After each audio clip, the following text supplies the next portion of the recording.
Welcome to the new and improved IWR News. In our top stories this week, a UK man becomes the first to be arrested for posting an online comment. An interview with personal financial consultant and wealth author Adrian Spitters on the stock market plunge and what it means for investors. AI scams that are targeting you, and the WHO is set to declare a new global health emergency. Those and 11 more stories that mainstream media won't report and our government doesn't want you to hear.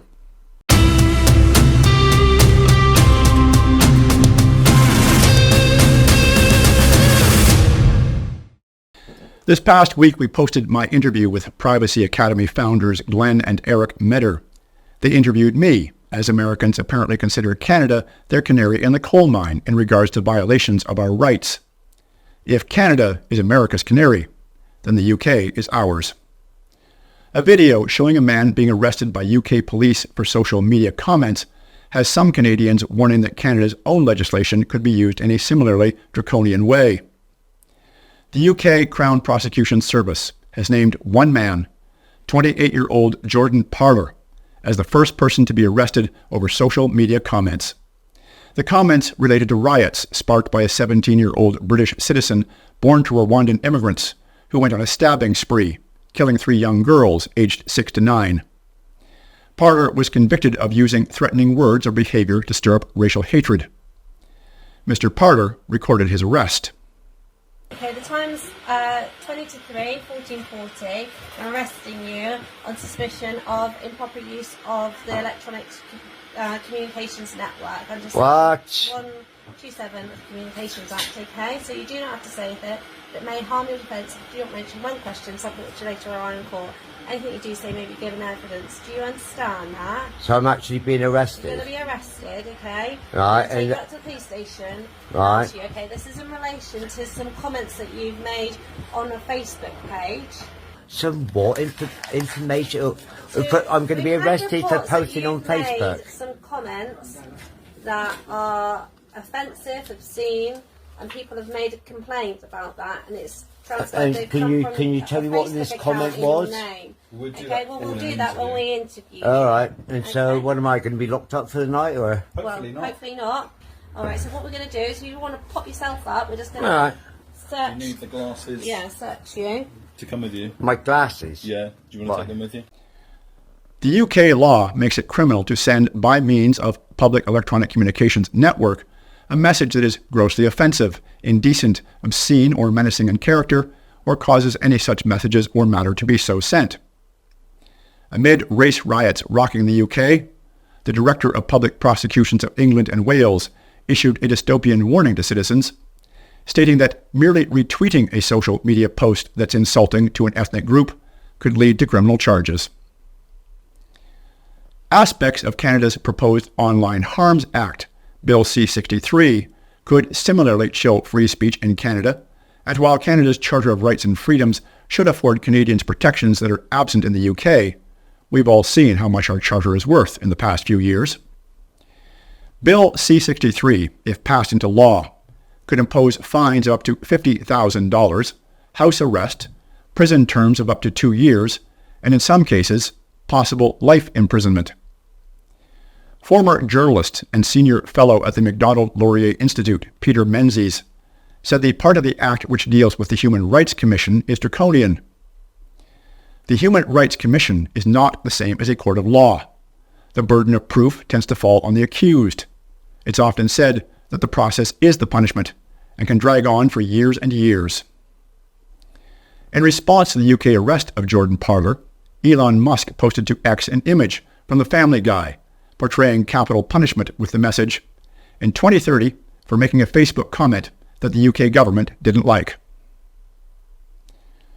In less than a decade, euthanasia has gone from being a rare exception, as was originally intended, to a routine cause of death in Canada, sometimes with same-day service for assessment and provision.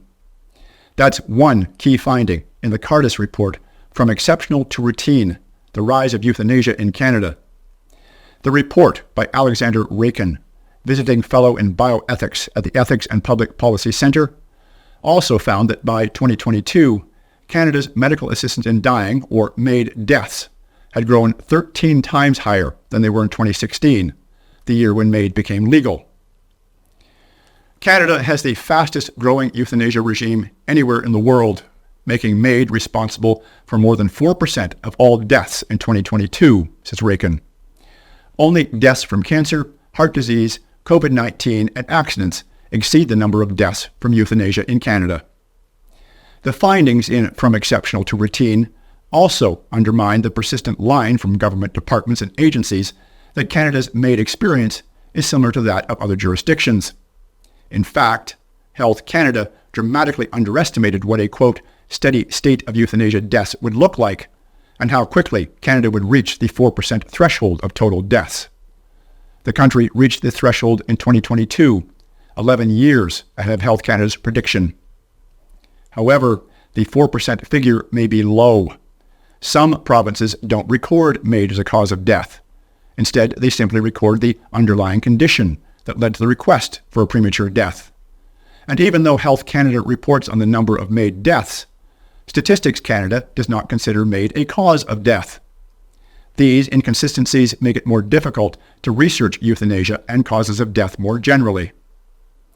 According to Alex Schadenberg of the Euthanasia Prevention Coalition, MAiD deaths in Canada are now closer to 6% of all causes of death. Justin Trudeau's political prisoners have officially been exonerated.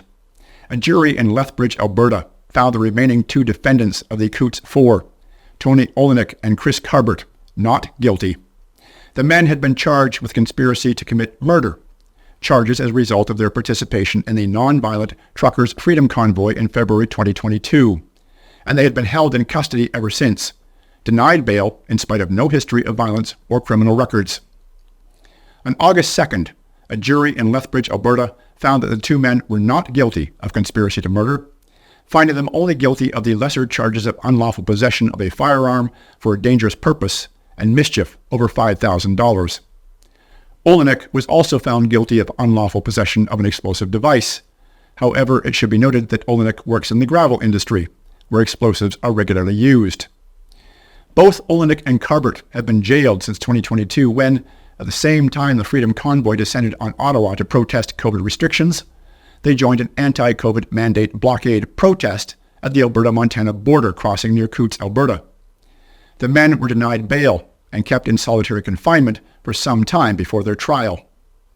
At the time, police said they had discovered a number of firearms, 36,000 rounds of ammunition, and industrial explosives at Olenek's home.